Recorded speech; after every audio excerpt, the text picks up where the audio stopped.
Board of Education to order. Please stand for the pledge. Pledge allegiance to the flag of the United States of America and to the republic for which it stands, one nation, under God, indivisible, with liberty and justice for all. Trustee Patterson. Trustee Miller. Here. Trustee Williams. Here. Trustee McOwen. Present. Trustee Ning. Trustee Jaros. Here. Trustee Saunders. Here. Trustee Torres. Present. Trustee White. Present. Quorum is present. Communications from the public. Good evening. The board recognizes the critical importance of public comment at meetings of the Board of Education. However, the board recognizes the critical importance of community discourse involvement in the education of Mount Vernon's children, and accordingly, members of the public are invited to speak at each regularly scheduled board meeting, subject to the terms of board policy. Speakers must register in advance by no later than 4 p.m. on the date of the meeting by contacting the district clerk in person here at 165 North Columbus Avenue, via email at rmccormack@mtvernoncsd.org, or via telephone at 914-665-5235. The board welcomes all respectful comment, whether praise or criticism. However, identifying and criticizing a specific student, parent, teacher, administrator, or other Mount Vernon education official or employee is strictly prohibited. Any such complaint must be presented and addressed through the proper administrative channels. Each speaker is allotted 3 minutes to speak, with up to 1 additional minute that may be used for the speaker to summarize and conclude their remarks. If appropriate, board trustees and/or the superintendent or other staff members at the direction of the superintendent may immediately respond to a speaker's remarks. Our first speaker this evening is Mr. Mark Stuckey.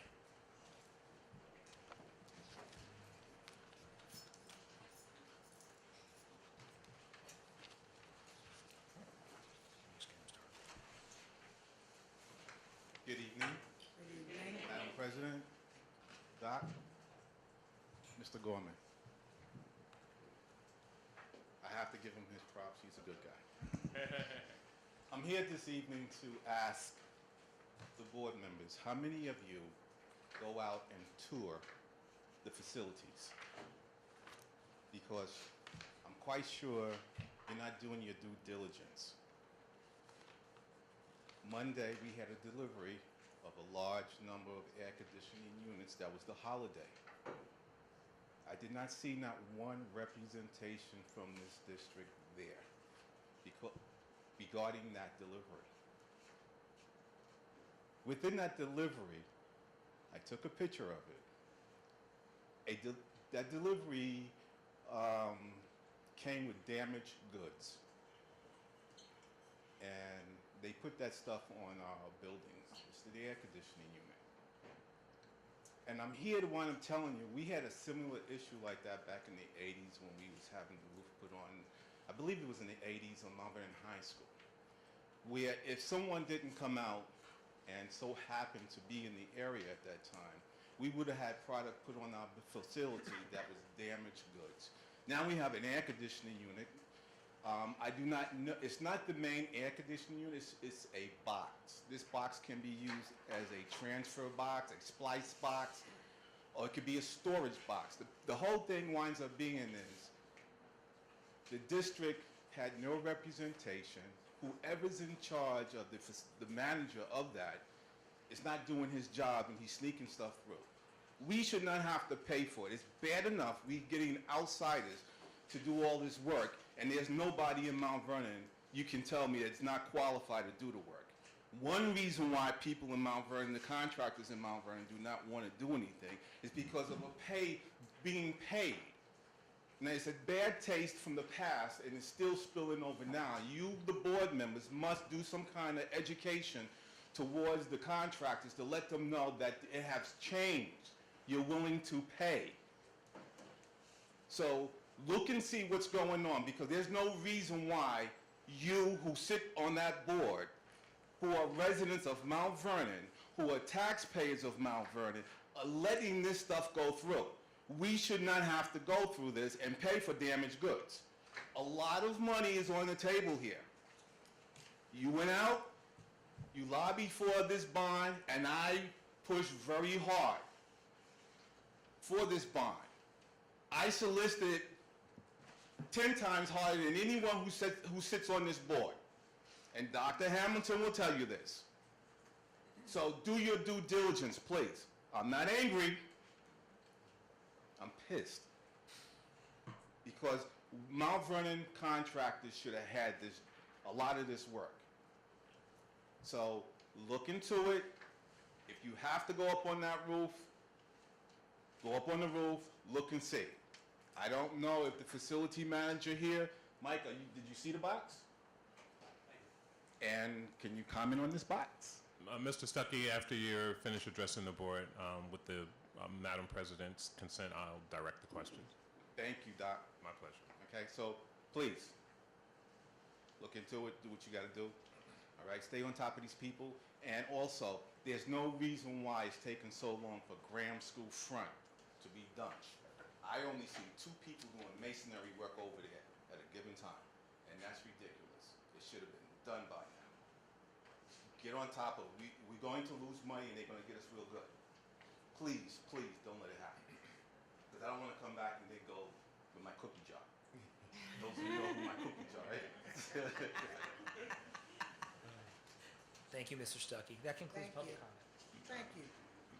Madam President, if you'd like to Yes. respond. Mr. Policio, would you mind responding to that? If you can. Good evening, everybody. Evening. Good evening, Mr. Stuckey. I wish I would have had an opportunity to speak to you before the meeting. So we did have representation at Thornton on that holiday. We hire a construction manager. Savin was on site. They were on site the entire day. Reference to the board members, I've gone out with many of you, and Melissa and I are going to go out to all 16 schools in the next coming weeks. That particular air-conditioned box has a protective cowl on it. It's a metal piece that goes around the entire box. It is designed specifically for transporting. That is what is dented. It has not been removed yet. As soon as that has been inspected, so as soon as that cowl is removed, the air conditioner is in perfect condition. There's not a mark on it, and it will be operable. And they'll take that off when they commission the air conditioner. It's standard operating procedure for this type of crane pick that we do to put the machine up onto the roof. So there is no damage on that machine. It's on the protective cowl that surrounds the machine. Thank you for that clarity. And what about Graham School? Can you speak to Right. So Graham School, we've had a series of meetings. In fact, we had one yesterday that addressed the masonry concerns in the front of the building. There is a full team on site. Sometimes I guess it looks as if the team is sparse, but there is a full team. Dobtal is the construction contractor there. They are on site, and the project is running a little bit behind, but we're confident that it'll be done in a timely fashion. Did they give us any timeline on the front of Graham? So I do not have that date available right now, but I will get back to you before the meeting's over, actually. Madam President, I don't mean to be rude, I really don't, but the question will want to be in Excuse me, Mr. Stuckey, please come to the,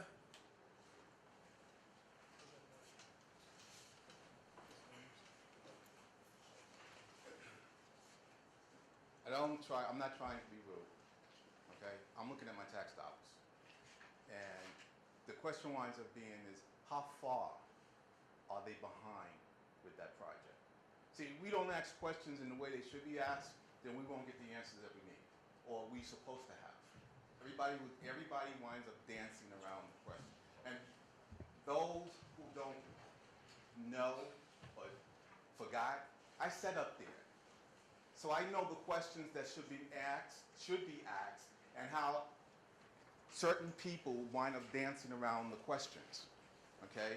Now, in the box that he's talking about, say it was a transfer box to transfer the air conditioning unit.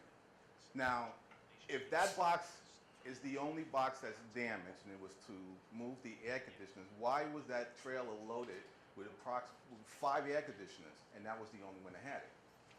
I don't know the question, I'm bringing the issue that I saw, okay? And if anything could be fixed or worked on in a quick manner, you know, and you started Graham before then, Graham should have been finished. I do know that they're behind. So if we have to pay for something You know, we're paying for what we're supposed to have and not what you want us to have because of add-ons later on down the road. Last question is, in the contract, does it state anything about the contractor supposed to clean up? So if the contractor, because I'm gonna give you an example, if I do work for anyone, in the contract it calls for a cleanup. If I make dust or whatever the case may be, it calls for a cleanup. So I clean up. In our schools where they're doing all this work at, are they cleaning up? Are we paying our guys to clean up? Because they should be doing the cleanup and we should be saving money. So you need to look at the contracts and now hold them accountable for what's taking place. Because we don't need to spend no more money than we have to. Money can go to other things. Okay, thank you, Mr. Stuckey. And Mike, excuse me, Mr. Policio. Mike's fine. So I just got off the phone with the construction manager. Substantial completion for Graham is scheduled for October the 31st. Thank you. And as far as cleaning is concerned, housekeeping is part of the general conditions in all contracts. So housekeeping happens on a daily basis. It's cursory house cleaning in the areas that they're working in. And then at substantial completion, it is a thorough, complete cleaning that is inspected by not only the construction manager, but the owners, that would be the district at that point, before we sign off on the final pay recognitions. Thank you. You're welcome. Our next is our superintendent's report. Okay. Good evening, everyone. My report this evening is rather brief. I just wanted to share with you that last night we had a chat and chew at Thornton High School. The meeting went very well, and it was very well attended. Most of the questions centered around the construction in the building, the safety of the building. There were some questions about air quality in the building, and we were able to share the results with the parents that were present. I think ultimately parents felt heard and left with information that put their minds at ease. There were also questions about the timetable for when the dance studio and experimental lab auditorium would be done, and we were able to provide them with an update on these rooms with a substantial completion date within the next 3 to 5 weeks. And I'd also like to take this opportunity to say thank you to Michael Policio, Ken Silver, Ken Baviello, Cliff, Christoph, and Dr. BC for being on hand to help organize and facilitate the information session, and for always being there to support, particularly on my evening events. That means a great deal. And for our parent liaisons who were instrumental in organizing and orchestrating the chat and chew, which is something that we will continue to do across the district, and our goal is to get to all of our schools with the chat and chew and get ahead of it so it is proactive instead of reactive. This was actually something that came up as a result of questions that were raised in open house, and so we came out in response to that. But our goal is to get ahead of it and have these chat and chews before issues are raised. Also, tomorrow is the first superintendent's conference day for the year, and we have a host of activities planned to support district initiatives. I'm going to ask Dr. Gorman if he would just share with the board and the members of our community present this evening a brief summary of what our staff can anticipate tomorrow. Good evening, everyone. All right, before I get started, I wanted to talk to you a little bit about our PD. There have been some changes in the regulations, and so just to give you very simple amendments, proposed amendments. So when they talk about professional development, they're changing the terminology to professional learning to raise that standard. So it's not development, it's professional learning that all adults and employees should be part of. It also is talking about clarifying the department's expectations regarding the use of data, that data both qualitative and quantitative. So how you feel about your learning and what the numbers say is a part of driving the professional learning that you're engaged in. And to clarify that professional learning plans describe professional learning opportunities available to teachers, teaching assistants, and school leaders. So our PD plan is very comprehensive. It's an ongoing living document. It's driven by data and choice.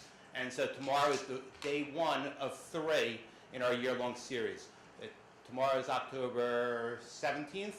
The next day is November 6th, and then the third day is December 5th. We heard feedback, and we wanted to front load our professional development or professional learning this year so we could apply it in the classroom. So there's a reflective component, there's a data component. When people learn things tomorrow, they then get to use it in their classrooms over the next month and then get together again to see how it worked and see if the treatment worked, look at the data, see how the kids are doing, and then again learn more content. So tomorrow the whole district will be engaged in a level of choice-driven professional learning.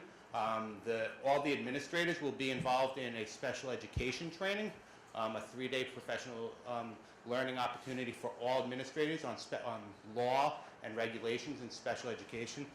Our teaching assistants will be involved in professional learning with either their partner teacher or different content areas. The training ranges from anywhere from small group instruction to coding to all types of autism training, all types of opportunities. And we did that based on a needs assessment last year, consultation with principals, school buildings to drive their goals and line it up with their professional learning. And we're very excited about tomorrow. Our AVID kids will be ambassadors tomorrow, chaperoning teachers to their teachers and staff members to their learning, to their rooms. So we're excited about that. And it's usually a really high morale day for staff, and we hope that our attendance is continuously high. We've actually added a couple of sites. We're using Davis and Williams to offset some of the parking issues we've had in the past at the high school. And we've started to personalize the learning opportunities for different groups. Like, for example, the whole STEAM Academy is together for those 3 days because they have a brand new curriculum and it's a brand new program, and so they have to spend a lot of dedicated time towards that. Williams has their own professional learning experience tomorrow. They've made a huge commitment, a school-wide commitment to AVID throughout their whole building. There are professionals working in that building, and then the rest of the district is primarily at the high school. So we're excited about the day. Hashtag us at MVPDev all day, and I'll include in my report some of the takeaways and some of the cool things that are going on tomorrow. Sounds very exciting. And that concludes the superintendent's report. And the next is my report. I really don't have a report today, but I would like to welcome all the parents and our stakeholders that are here tonight, and thank you for coming out. Next is committee reports. Starting with Trustee Saunders. Okay. So first off, we have our Special Education Advisory Council on the 24th, next Wednesday, 6 o'clock to 7:30 here at the district. A conversation about Disability Awareness Month. My second committee report, is that we had can you hear me? No, please. I'm sorry. We've had a lot of discussions about the school district not employing community people for the bond work. So there was a meeting last week with Trustee Patterson, Trustee White, Mr. Silver, and Wayne Brown regarding how we can help the community with getting jobs for our construction. So we had another meeting this afternoon at 5 o'clock. Trustee Patterson, Trustee White, Mr. Silver, Mike Licio, Kim Babialo, and someone from Savin, I don't remember his name. Joe. So we decided that we are going to have a resume writing fair on November 1st at 6 o'clock here at the district to help people write resumes, also to possibly do some OSHA training, and we're going to have another short meeting next week to finalize that. So that's where we are with that. We did, next committee. Don't try probably think I'm overworking you. I had food pantry last Saturday. Yes. Very successful food pantry. We had over 200 people. And then I had one last Wednesday at Benjamin Turner. So we are feeding a lot of people, a lot of elderly. So there was a conversation with the Bronxville Junior League who help us with the food pantry, and they would like to do more, I guess, with the children because they don't think they're reaching the children. As you know, as a food pantry, I think a lot of elderly people come out. So I told them we'll have a conversation with that, with them in the near future. And that's it for me. Thank you. Trustee Patterson? So we had our first audit committee, yay! And it was a very robust meeting. There were a lot of people there, and it was very exciting, and I thank everyone who came. And we discussed with the internal auditor, we went over last year's internal audit. We found out kind of how they work and what they're looking for. And at the next audit meeting, we're going to be having the presentation of the purchasing department. And that will be on November 9th at 8:30.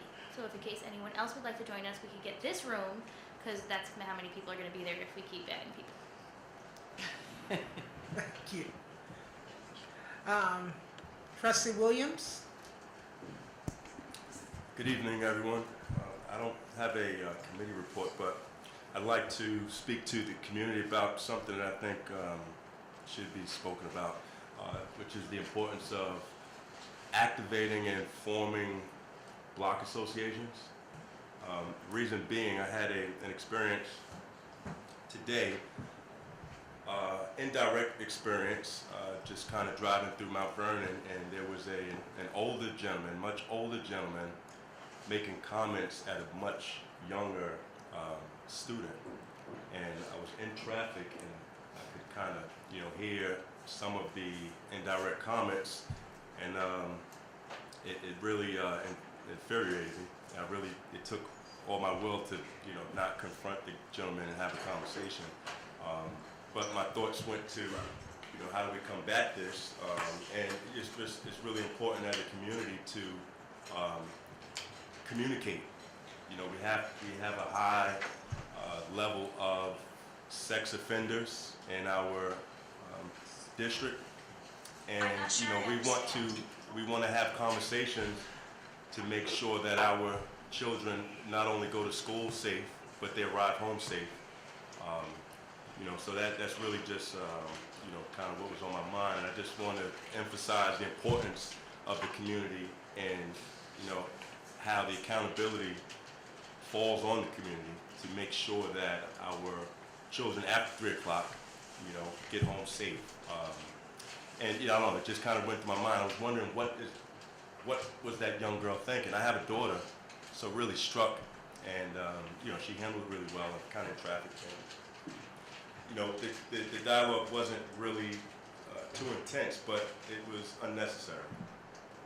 So I'd like to have conversations with the community as far as, how do we organize and how do we,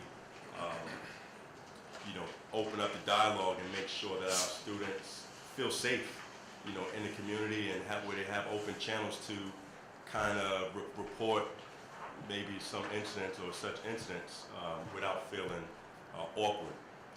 And first thing was block associations. Obviously it goes a lot further than that, but it's just really important. So that's kind of what I want to emphasize to the community. Let's have the conversation, let's activate, let's form block association. I had a conversation with a young lady in the Good Neighbors Right. district. We visited that block association about a month and a half ago. Had some good conversations, and there was a young lady who didn't even know they existed about a week ago. She's in that area. I said, well, do you know the block associations in your area? She said, no, I don't know. I said, well, there's one that meets every first Thursday at 7:30 right there at the Macedonia Center, and that was good because she was kind of, she was happy with that piece of information. We just want to connect the dots, and that, to me, is as important, it's very important board work as well.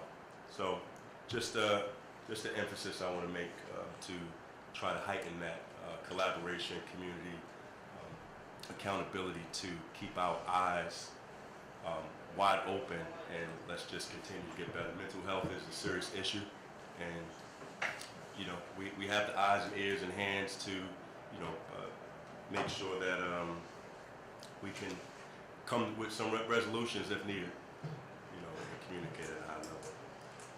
No community report, just wanted to make that emphasis. Thank you.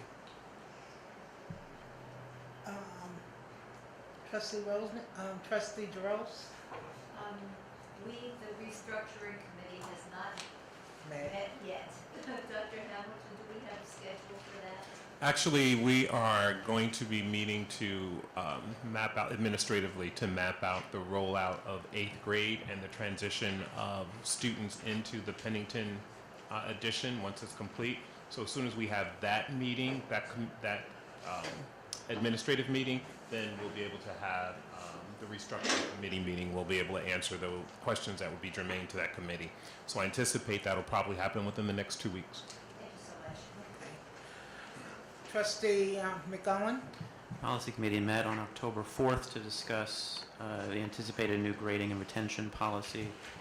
We have a draft that we're working on of what that will look like on the administrative side, which will be used in conjunction with NYSBA's form policies to come up with the actual board policy that will be the basis for this. So that's in the works.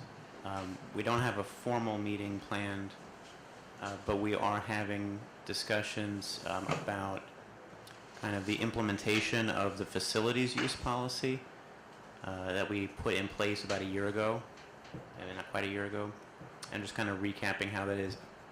We don't have a plan for a specific community meeting or public meeting about it, but I would encourage if anyone in the public has thoughts, suggestions, experiences they want to share about how the school grounds and playgrounds and sports fields have been or should be, should not be used outside of school hours, I invite you to email me your thoughts and questions so that A, I know you have an interest in this, and B, that we can start pulling together any comments that the public has in that way so that we can have those thoughts in mind so that when, if any changes or improvements can be made, we can do that in a kind of organized and public way going forward. So you can email me at mmcowen@mtvernon@csd.org.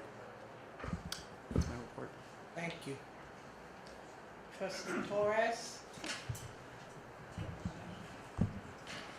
The Budget Committee met on Friday, October 12th, to continue our discussion on some of the expected costs for the next fiscal year. Among them, we discussed some of the BCS repairs that the district will be focusing on and determine or continue our discussion on what would be some of the priorities. As you know, the building condition survey identified a significant number of items that needed to be addressed.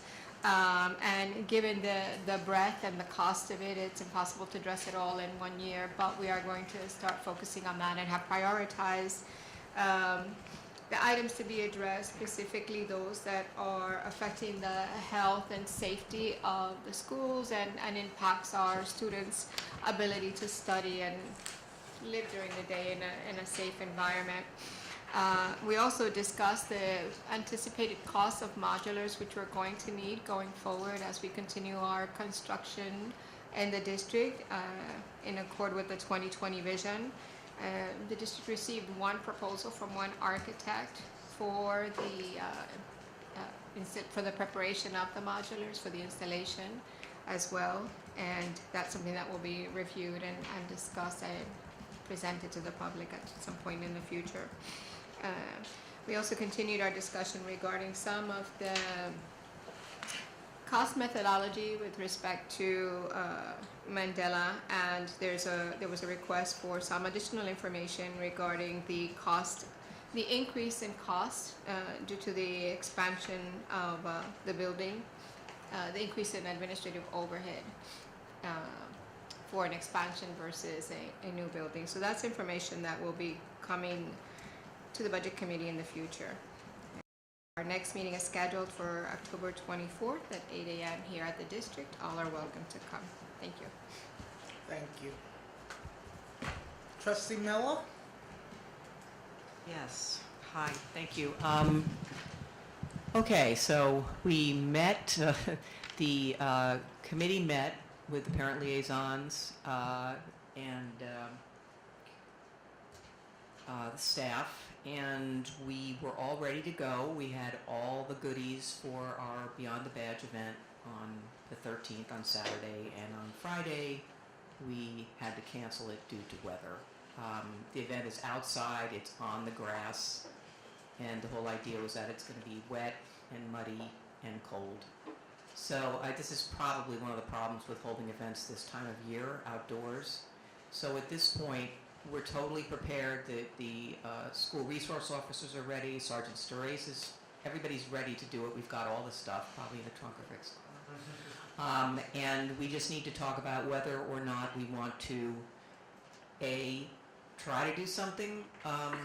You know, it's going to be getting colder. I understand the forecast for this Saturday's rain. Or do we want to try to find a venue to do it indoors, where we could do it anytime? Maybe we look into that. I think it would be, there's so much interest in doing the event. I would like to see if we could find an indoor venue and get it done sooner rather than later, because we were hoping we might be able to do another one next year, in the spring when the weather's a little bit more conducive. So I'm anticipating we're going to sit down and talk this week. I'll have to talk to Dr. BC and see when she's free, but we probably need to talk again and just decide what our next step should be. I worked with Greater Centennial Church, who wanted to do a voter registration drive. They've been doing them around the city of Mount Vernon on the street and everything else, trying to get people to sign up before the deadline for voting in the midterm elections, and they wanted to do some voter registration in the high school. So I worked with them, the administration, and they were able to set up a table on, it was the day after Columbus Day, I don't know what day that was, but it was the 9th, at the high school, working with Peggy Williams and her National Honor Society students. They were able to register almost 20 students, which was great. One of the challenges is that many students are really unaware of the importance of registering, why vote in a midterm, not understanding the connection between Supreme Court justices and Congress and Senate and so on and so forth. So clearly there's a lot more education that we need to do. But they're hoping to do this as part of their outreach effort from Centennial 4 times a year, which I think we'll be able to facilitate. So that's good. Today I met with, I was asked to attend a meeting at City Hall with Councilman Farquharson on the It's Okay to Ask for Help initiative. And we had a fascinating presentation by, how can I blank on this? United Way. By the United Way 211 initiative. And it seems that there are some really interesting services and mechanisms and databases out there that we can already use, so we may not have to reinvent the wheel on this project of, compiling all the resources, et cetera. So United Way is going to be sending some raw to Councilwoman, some raw data on the number of calls that go through their gate from our 10550 and 10552 zip codes, and we can understand the volume of calls that are already coming into the 211. But it was really a fascinating presentation. And that's my report. I will let I will confer with Dr. BC and decide when we can meet again to decide the rescheduling of the Beyond the Badge event. Thank you very much. Acceptance of minutes. Motion. Trustee Miller, Second. Trustee Saunders. All those in favor? Aye. Opposed? Abstain? Motion carries.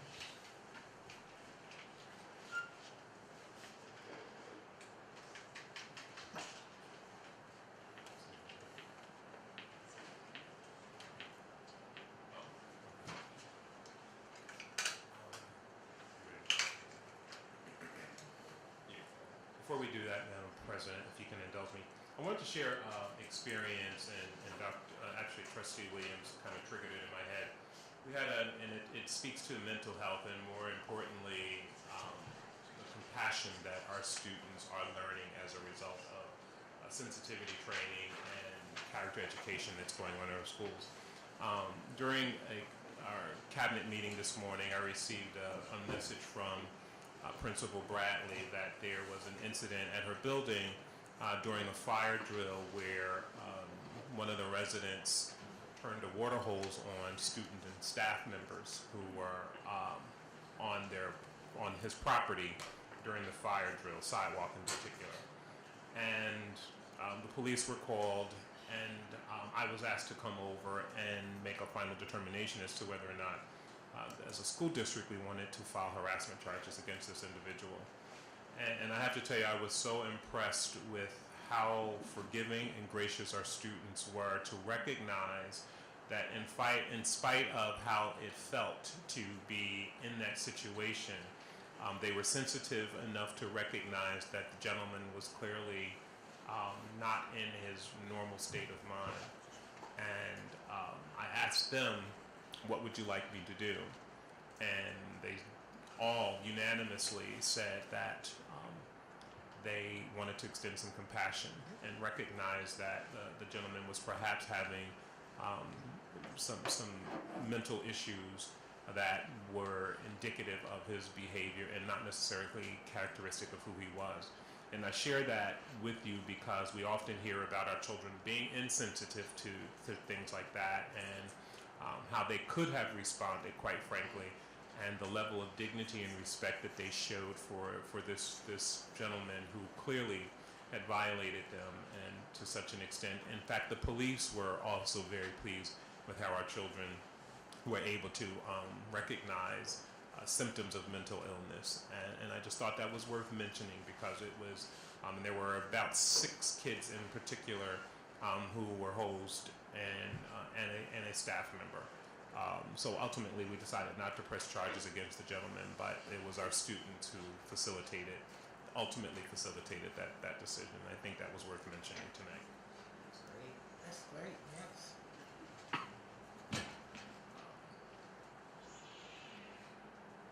Didn't come through. Just popped up, sorry.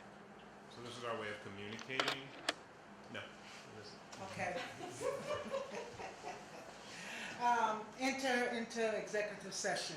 For the purpose of discussing negotiations with the Mount Vernon Federation of Teachers. We need a motion. Thank you. Need a motion first. And then we need a second, Trustee Sullivan. All those in favor? Aye. Opposed? Abstain? Motion carries. Executive session should last about Cliff, 30 minutes? 30 minutes. Thank you. So moved.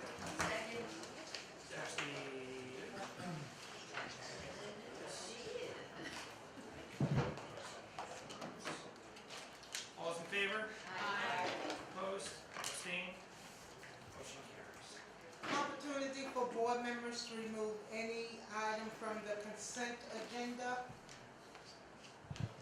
I'd like to remove 12.27.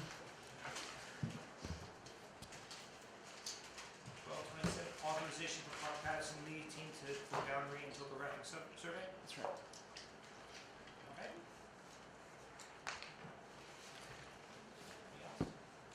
Anyone else?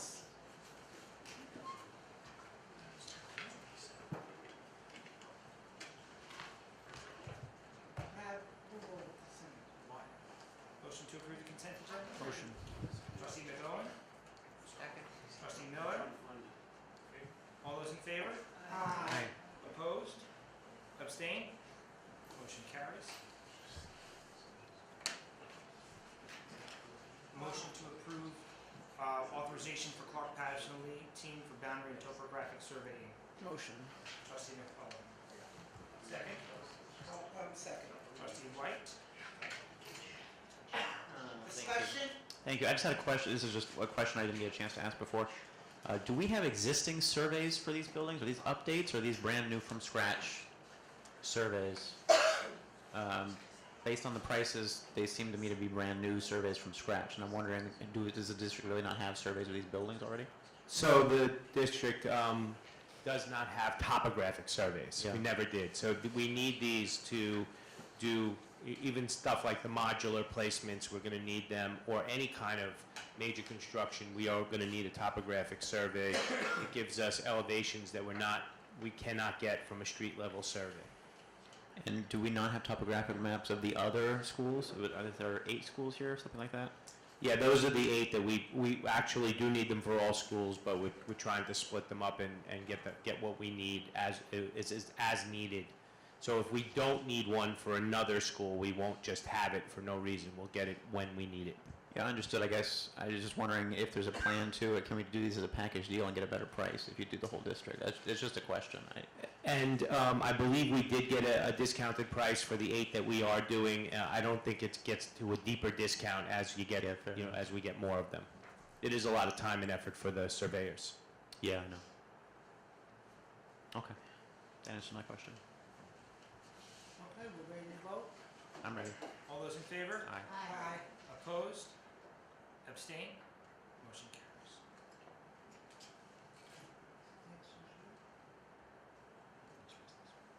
Unfinished business? Was item 14 on the agenda? Yeah, 14 needs to be separately voted on. No, 14 is on the consent. Oh, okay. I see. Unfinished business? I see. New business?